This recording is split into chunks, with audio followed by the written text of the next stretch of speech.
So I'd like to double my income because I will earn $350,000 by midnight, December 31st, 2008 at 5 p.m. Specific. I'd like to become a millionaire.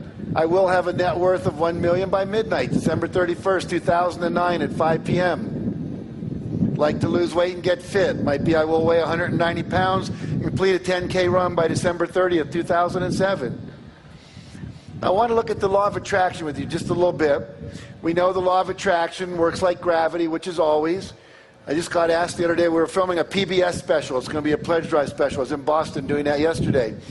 And one of the questions that got asked from the audience was, well, what about Darfur, and what about Katrina, and what about 9/11? I'm now coming to believe, and I didn't believe this 3 years ago, but as more I study law of attraction and hang out with the other people teaching it, I'm now beginning to believe that everything is attracted into our life, either by our behavior, by our thoughts, by our fears, by our fantasies, the things we talk about, the things we watch on TV, and we go, oh, I hope that never happens to me. Or we watch a movie like Blood Diamond and we see all this violence over diamonds and we get really upset about it. We actually create more of everything we have intense feelings about. So literally, I want you to act as if you're creating everything and become really, really, really, really disciplined about what you think, what you read, what you watch, what you talk about.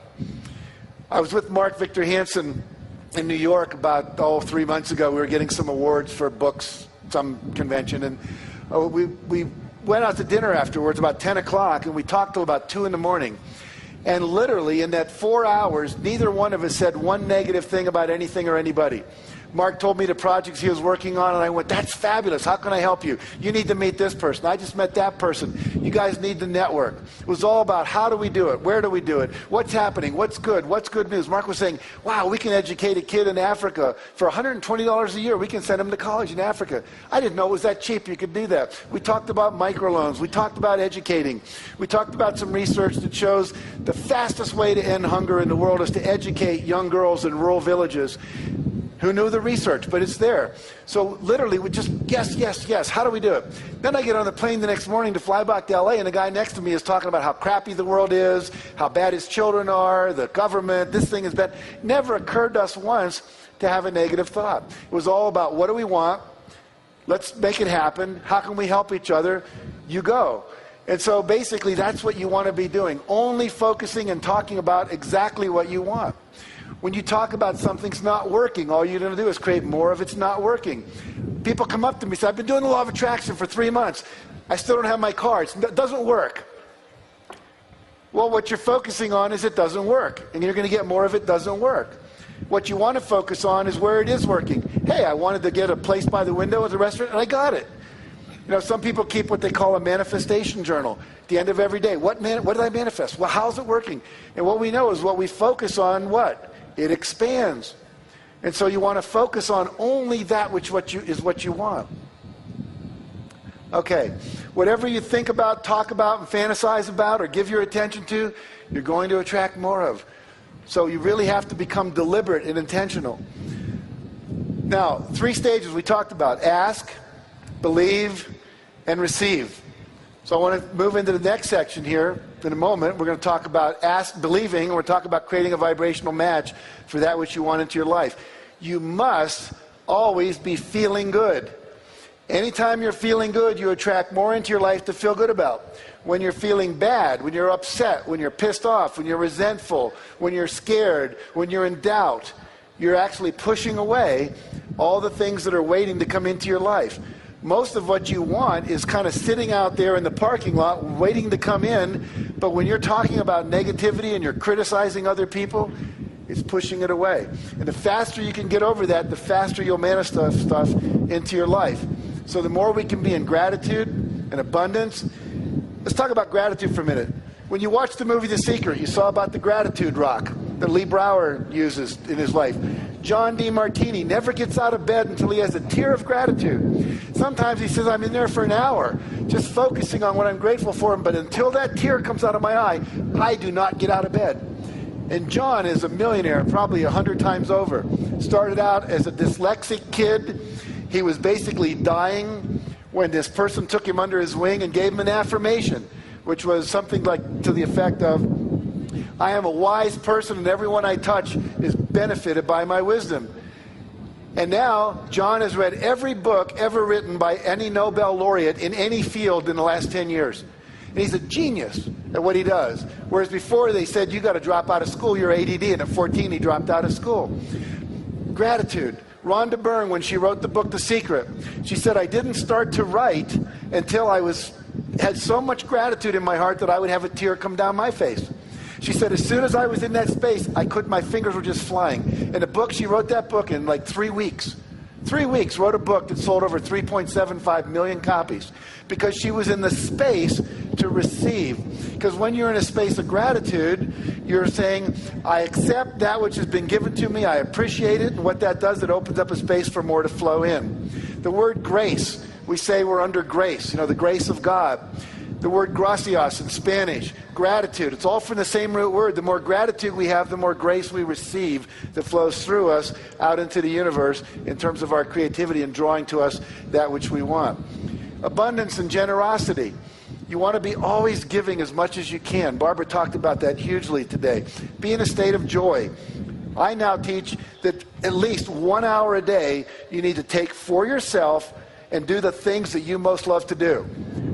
Right now I'm learning to play the piano, so that's what my hour is about. For my wife, it's the horse poop and petting our dog and our cats and all of that stuff. She loves it. She just does. For someone else, it's listening to Bach or Beethoven or listening to Bono or whatever it might be. For someone else, it's painting or gardening. I was doing a seminar up in Canada, and I was actually on a TV show up in Canada, and this woman stood up in the audience, and she said, I have a question. I said, great, what is it? She said, I haven't been happy for 7 years. You're talking about joy. I haven't experienced joy for 7 years.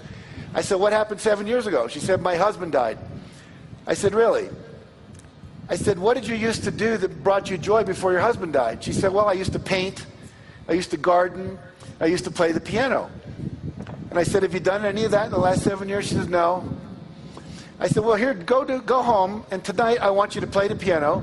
Tomorrow I want you to go out and garden, and next day I want you to buy some paints and paint something. Then I want you to write me a letter or give me a phone call, and I gave her my card. And about a week later I got a call, and she said, I can't tell you how happy I am. Happiness partly comes from doing things that make you happy.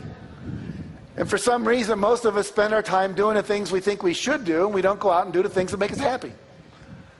So literally make a discipline of doing the things that bring you joy. It's like having a joy diet. And basically, if you can get into joy all the time, like Mother Teresa was, or the Dalai Lama is, or Mark Victor Hansen is 90% of the time, and I am 90% of the time, then things just start flowing into your life at a magical rate. Okay, forgiveness is another big piece. You must forgive, because anytime you're holding resentment, you're not in joy, you're not in love, you're not in inner peace. You have to let go and release. And there are all kinds of powerful processes. John Gray wrote a book about the total truth process. If you can feel it, you can heal it. There's a book on letting go on forgiveness by Jerry Jampolsky. I mean, there's many, many techniques out there. Find one and use it. The emotional freedom technique, the 5-minute phobia cure. There's a ton of technology that can, in like 5 minutes, you can get rid of a phobia. In 5 minutes, you can get rid of a negative belief, just tapping on certain meridian points. Things that we teach in our seminars, you can go into in greater depth. Be in a state of love. Always expect the positive. Always expect the positive. I basically gave Mark a little feedback. I mean, I think everything he said this morning, but once he said, oh, I don't think Al Gore will ever get 2.5 million people to watch that TV show. I said, Mark, that's a negative thought. Expect the positive. If you don't expect it, it won't happen. So you want to always be in that state of expecting that it's going to show up. Expecting it. I mean, how many of you would call Domino's Pizza, order your pizza, and then call them back and go, are you guys really going to bring it over? You sure? You're not kidding me? Yeah, you really do that. Okay. You know, if you did that 3 or 4 times, they'd put your number on caller ID and they wouldn't take your call anymore. And yet we do that with the universe all the time. I'd like a Porsche. Oh, but I can't afford it. I'd like a Porsche, but, whatever. Now, probably more today we should say, I'd like a Prius instead of a Porsche, right? We're all learning. Some of the things we've been trained to want aren't really the best things for us. We have to learn some new stuff around that.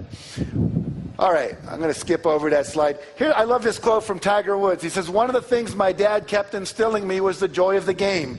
He made it fun for me. A lot of times I see a lot of kids, they don't enjoy being out there. It's a shame. You're supposed to enjoy the game. I say the same thing about life. You're supposed to enjoy the game. One of the things I try to instill in my clinics is, yes, go out there and give it all you have, but more importantly, enjoy what you're doing. If you're not loving it, you know, all the teachers say, do what you love, the money will follow. Follow your passion, follow your heart. I don't know if Alan Cohen said this when he talked to you, but it was one of the things I learned in his book. Did he mention this concept of hell yes or hell no? Yeah, that's a great idea. If it's not a hell yes instantly, it's called screw it. If you got to be going like, well, maybe, maybe not, let me do it, I'll make a list, these are the pros, these are the cons. If you didn't get an instant, yeah. I mean, when Lynn Twist, who started the Hunger Project, and I met her about a year ago, said, we bring people over to our chateau every summer, 16 people for a week. I just went, and she said, would you like to come? This year's our guest. And it was like, yeah, I want to come. It was like, well, let me talk to my wife, see if we can schedule it. As soon as you're doing that, it's like, it's not good. So you got to be following the excitement, following the juice. Mother Teresa she said, once I asked my counselor for advice about my vocation. I asked, how can I know if God is calling me and for what is he calling me? And he answered, you'll know by your happiness. If you're happy, this will be the proof of your vocation. I think it was Thomas Edison said, when your vocation becomes your vacation, then the rest of your life is a blessing. So you want to be doing the thing that you would do, that you get paid for, doing the thing you love to do. In my seminars, I'll have people make a list, 20 things you love to do. When I first did that exercise, I wrote, I love to hang out with really cool people. I love to hang out with intellectuals who are thinking cutting-edge thoughts. I love to open my mail. I love to listen to music. Anyway, I went down my list. Then the seminar leader said, think of 5 ways you could make money doing that. I thought, how can I make money hanging out with really cool people? Well, one of the things I just did 2 years ago, I created something called the Transformational Leadership Council. We have 100 members of people like John Gray, who will be speaking to you tomorrow, and Gay Hendricks, who wrote all the books on relationships. And we get together twice a year for 4 days. And as a result of that, we have now co-ventured all kinds of cool things that have basically doubled my income in the last 2 years. And I'm hanging out with cool people. I'm making money doing the things I thought used to be what you got to do when you weren't working. So you want to keep following that passion. Now, law of attraction says believe. You got to believe it's possible. Trust your internal guidance system. We've talked about that. I want to share with you a story about a guy named Cliff Young. Cliff Young was 61 years old when he showed up at the beginning of a long-distance race in Australia. The race was 875 kilometers. That's about 650 miles. He was wearing overalls. He was wearing construction boots. All the other guys were 25 or 30. They're all in their Adidas, Nike, Puma, Asics running gear. He looks like an old farmer. He actually had galoshes on over his boots, he says, in case of rain. They said, have you ever run a long-distance race before? He said, no. I said, well, why do you think you can do this? Have you ever run a marathon? I mean, this is like 6.5 days. He said, no, but I'm a farmer, and I have to chase my sheep around, and sometimes I have trouble, and I have to chase them for 2 or 3 days, and I don't seem to get tired. I think I can do it. He said, why don't you start with a shorter race? He said, well, this was the only days that were free on my schedule when it was a race scheduled. I said, okay. So all the racers, the gun goes off, and they all take off, and they're really running fast. And Cliff's running like this. They called it the Cliff Young Shuffle. Now, Cliff had an advantage nobody knew about. Cliff had never talked to a coach. He'd never talked to an elite distance runner. He'd never read Runner's World magazine. He never read a book on long distance running. He didn't know that when you do a long distance race, you run for 18 hours, sleep for 6. Run for 18, sleep for 6. Run for 18, sleep for 6. So he was running so slow, when he got up to the part where everyone was gone to bed, they were all asleep. No one told him to stop and go to bed. So he just kept running on by. He ran nonstop for 5.5 days and broke the record by 12 hours.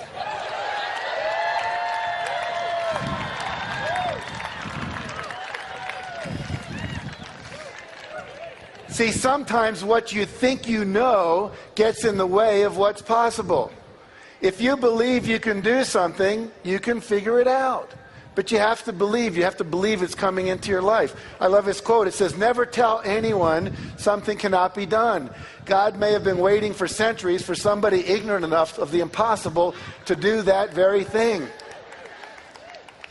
You know, you think of all the technologies we have, the airplane, FedEx. When the guy that put FedEx together, he was an MBA student at Yale, and he presented the paper that outlined the FedEx process. They gave him an F on it and said it's not possible, it will never happen. And now when you think it absolutely positively has to be there overnight, you go what? FedEx. So everything that exists started out as somebody's dream, somebody's idea, and 9 times out of 10, they told you it couldn't happen. Here's a kid named Farrah Gray, 19 years old, born in the ghetto, mother's on welfare. At the age of 6, he starts his first company. By the age of 11, he has 3 companies. Now, they're small. They do things like take rocks, paint them, go door to door, and sell them as paperweights. But he made $50 his first day doing that, which was more than his mother made when she was the housekeeper. And then he got a bunch of kids together, and they would go to older people, and they'd say, we'll go buy your groceries for you and bring them back in our wagons. You just give us a couple of bucks. He gave one to the guy who went to get the groceries, kept one for himself, had a thing going. By the age of 12, he'd created something called the Urban Neighborhood Education Economic Council, called UNIQUE. He was getting businessmen like many of you and Harv and people like that to come in and speak to the other kids who were 12 and 13 to teach them business practices. By the age of 14, he had read a book by Deepak Chopra called The Seven Spiritual Laws of Success. One of them was the law of least effort. In other words, the thing that is the least effort for you, the thing that's easiest to do, that you can't imagine people would pay you for, is the thing that you need to go for, the thing you love to do. He said, what do I love? I love food, and I love kids. So what I'm going to do is start a food company for kids. He said, what do kids like? Kids like sweet things. So he created a syrup, like a maple syrup type thing that his grandmother used to have a recipe for. And in 1.5 years, he built that company up to, now he's all of 16, and he sells it for $1.5 million. He drops out of high school, moves to Las Vegas, starts a newspaper, opens a real estate agency, then a real estate development company. Then he writes a book called The Realionaire at the age of 19, and he's worth tens of millions of dollars. Why? Because he believed he could do anything he wanted to do. He said, if someone else can do it, I can do it. If Harv can do it, you can do it. If Mark can do it, you can do it. If I can do it, you can do it. If Eric Wyanmayer, a blind guy, can climb Mount Everest, there's nothing we can't do. But you have to believe it. So every project you create, you believe you're going to create, you're going to get the result you want. Oprah Winfrey said, you do not become what you want, you become what you believe. When I was on the Oprah Winfrey show, sitting next to her, the auric field that came out of her, the level of charisma, would almost knock you over. And she said, I believed this stuff long before it was called The Secret and so on and so forth. But she believed as a little child, I can do anything I want. And she went out and did it. So can you. Step number 4 says, release the brakes. It's another way of saying create a vibrational match. And I'll just talk about this for a few minutes, and I think my time's going to run out here. Now, how do we do that? In order to receive something into our life, we have to be feeling the feelings we would feel if we already had the thing that we want to come into our life. So I have to feel like a millionaire before the million can come in. I have to feel abundant. I have to feel full of love before I attract the love I want. Gandhi said, be the thing you want. So if you want love, be loving. You want joy, be joyful. You'll attract more of that into your life. So I'm going to teach you 4 quick techniques. Most of you know these, but ask yourself, am I doing them? Number 1, affirmations. So I have an affirmation since I'm reveling in my $6 million a year personal income. Actually, this year it's up to 9 on my affirmation card. So you want to have an affirmation describing the result as already achieved. I'm reveling in my income. And I close my eyes every morning, and I feel the feeling. I see the bank account. I see my IRS report, $9 million gross personal income. And then I move to my next thing. This is one I used a number of years ago. I'm enjoying looking at my physically fit 185-pound body in the mirror. Now, if you look at that closely, you'll see my face when I have brown hair cut out and put over a body that was in some muscle magazine. And I put that on my mirror every morning. And every time I'd look at that, I'd say, gee, I don't quite look like that. And then I'd go into the gym, I'd lift weights, and I'd eat better and so forth. Now, I'll never look like that. I'm not going to spend 6 hours in the gym. But it basically motivated me. And it said I'm already experiencing it right now, even though I wasn't. By the way, a great technique, and I put that off on person. Don't freak out in the AV department up there. But I just didn't want you looking at that slide. When you're trying to lose weight, take your scale, and whatever weight you want to weigh, write it on a piece of paper, put it over your scale. So every time you step on your scale, you go, oh, far out, 185. This is cool. Because see what happens, you step on there and go, shit, 220 pounds, that sucks. And what are you going to attract when you have that? You're going to attract 220 pounds, and that sucks. See? So you're basically fooling yourself. You're programming your unconscious to create the 185 or the 115 or whatever you want. When Mark and I were writing Chicken Soup for the Soul, people would say, what are you doing? We're writing a best-selling book. We never said we're writing a book. We're writing a best-selling book. And then it changed to we're happily celebrating the sale of 1.5 million copies of Chicken Soup for the Soul. One I have right now is I'm sharing my open, loving heart and deep spiritual wisdom with everyone I meet. You want affirmations for every aspect of your vision, and this is one of mine. So, you state your desired outcome as if it's already happening, feel the feeling, and then you got it. I'm happily driving my new BMW down the highway. I love this idea. You go to the dealership, you take your camera, you sit in the car, you look out the window, and you say, take my picture. I'll be back to buy this in a month or two. Then you take that picture home, blow it up, 8 by 10, 14 by 10, put it on your refrigerator, make it your screensaver, and then it just keeps coming into your consciousness. That's my car, that's my car, that's my car. I did that.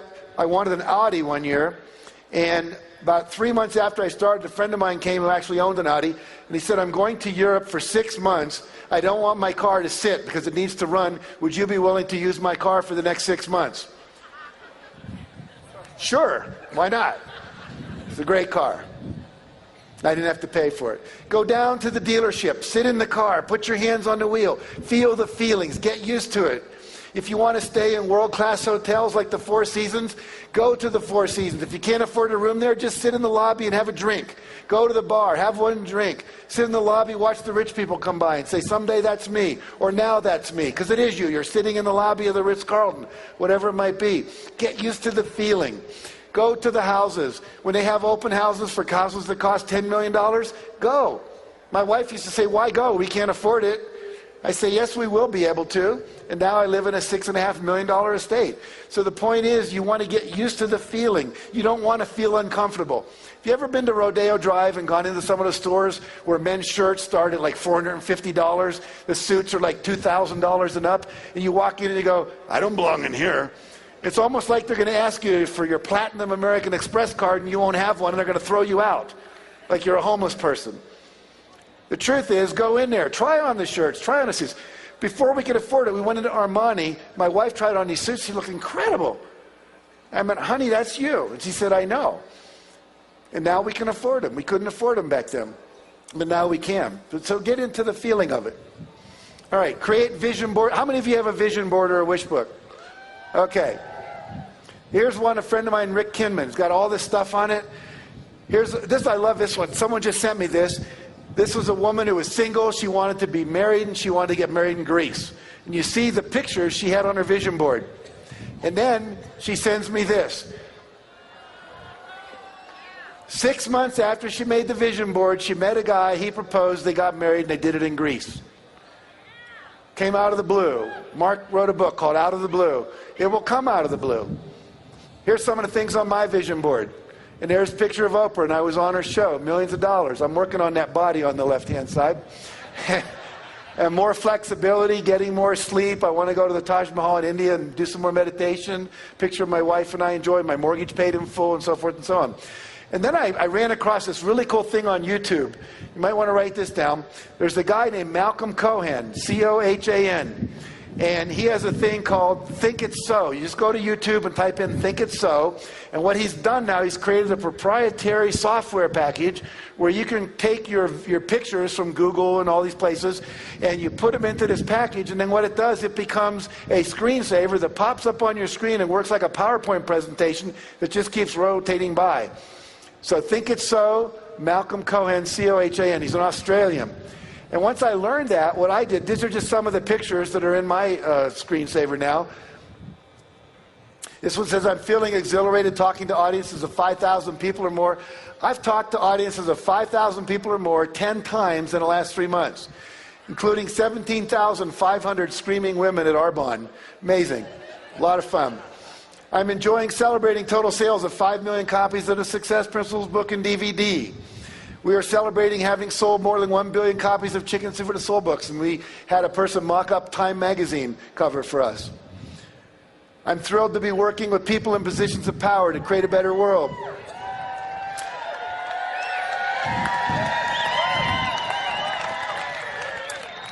Turns out the woman who was the correspondence secretary for George Bush had submitted 5 chicken soup stories. We didn't know. And she comes and says, I'm about to quit and go do another thing. You want to have dinner at the lunch at the White House?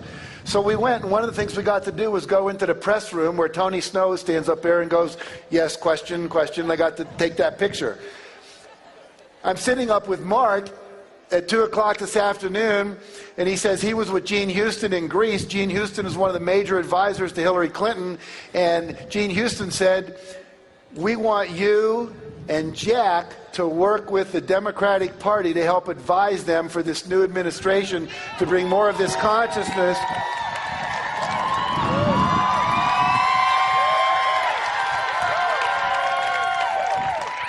So that was in my dream board, my vision board, my screensaver. I put that in 3 months ago, and now we're getting an invitation to play. I'm enjoying playing golf on 12 world-class golf courses around the world. We just played in southern France on one of them, joyously receiving 26 relaxing massages in 2007, and so on. Third thing, visualization every single day. Now let me tell you a principle here that's critical. It's called the 30-day principle. Research was done at NASA. They had astronauts wear concave lens goggles for 30 days. Concave lens goggles make your world appear upside down. Imagine 24 hours a day for 30 days, everything's upside down. You're trying to negotiate the stairs, your soup, which looks up there, you got to reach down here to eat it. They did this to see if they would become nauseous, if they would lose their ability to focus, if they would become hostile. How would they relate to being in outer space when there was no gravity? That was basically the experiment. What they found that they didn't expect to find was that 25 to 30 days into it, every one of the astronauts, their brain flipped the image right side up again. Even though the image was coming in upside down, their brain flipped it right side up. What the neuroscientists tell us is it takes 25 to 30 days to create a new neural pathway in your brain. It takes 25 to 30 days to lock in a new belief system. It takes 25 to 30 days to lock in a new habit pattern. It takes 25 to 30 days to have your visualization and affirmation start to change the whole way your brain perceives the world. See, your perception is part of what's controlling your reality. Right now, you're not aware of what you're feeling in your right foot, but as soon as I say right foot, you're aware of it. But as soon as I say left hand, that's where your awareness goes. So the reality is all these things were streaming into your brain, but your reticular system was filtering out everything probably but what I was saying. But as soon as I say right foot, it changes. So as soon as you start visualizing, and you do that for 30 days, the reticular system in your brain says start letting in everything that will help us become a millionaire or solve world hunger or work with the president or whatever it might be. So you want to be visualizing for 30 days in a row without fail whatever it is you want. Because they did an experiment where on day 15, they had half the astronauts take their glasses off, put them on back on day 16, took another 25 to 30 days before the phenomenon occurred again. So you must do 25 to 30 days. Does that make sense? That's one reason most people's affirmations don't work. It's one reason a lot of the seminars they take don't work, because they don't take the tools and do them every day for 30 days. It's like that 10-24-7 idea. The repetition over and over locks it into the unconscious. and also opens up the perceptual field for you and also programs universal consciousness out there in the world. Okay, this is one of the most powerful tools that Mark and I have discovered. It's called Act As If. You all know you start acting like a millionaire before you're a millionaire. Here's a cool technique. It's called the Come As You'll Be Party. Have any of you done a Come As You'll Be Party? Okay, here's what you do. Mark and I went to a party. We belong to an organization we helped create called The Inside Edge. Had 100 cutting-edge people, like Barbara D'Angelis was a member, Tony Robbins was a member, and so forth. And they had a party on the Queen Mary. And what we did was we got there, and they had paparazzi taking all our pictures and big red carpet. And we had to act as if it were 5 years in the future, and we had achieved every one of our goals. And for 3 hours, everyone had to pretend it was 5 years later. People were walking around with books they'd written. People were walking around, their cell phone would ring, and they'd say things like, oh, that's good. Yeah, buy 5,000 shares. Yeah, no, sell those. Yeah, 10,000 of those. Oh, good. Call you back later. They were trading all these great stocks. I was doing this party with one of my seminars recently, and this kid, 26, was walking around with his cell phone going, Jennifer, I told you don't call me here. No. And then the phone would ring in. Jennifer, leave me alone. No, I know I was the best lover you ever had. I know, honey. I know I was the most sensitive person. Oh, I know you love me. I'm sorry, I just have to move on. Finally, by the end of the evening, he takes one more call. He goes, J-Lo, leave me alone. I'm sick of it. You know? And people were showing us pictures of the boats they owned and the Argentinian ranches they'd bought and the camps they'd set up for homeless children and on and on and on. Now, if you do that for 2 or 3 hours and just stay in that space, that's the most powerful act as if we've ever figured out how to make happen. Go home. If you buy my book, I think it's chapter 11. It's called Act As If. There's a whole section on how to create a Come As You'll Be party. There's an invitation in there you can mock up and send out to people. But really do that. It's one of the most powerful things you can ever do. Now, let me move this toward closure here. I just want to talk about one last thing. Let me find it for you real quick here. One of the principles that we work with is if you want to learn, you've got to stay motivated with the masters. You know, Harv talked about the masters. And so principle number 8 in my system is stay motivated with the masters. And there's a lot of ways to do that. You come to sessions like this. You take the Peak Performance, ultimate seminar package, whatever. You keep being exposed to masterful ideas and masterful people. Shared that cartoon with you. Here's a guy named Jeff Arch. How many of you know who Jeff Arch is? See, most of you have never heard of Jeff Arch, but you will know him in a second. Jeff Arch, one day, was sitting there and he was miserable. His life sucked. And he said, I'm watching these infomercials on TV and I'm seeing all these people talk about the money they make. And I've always thought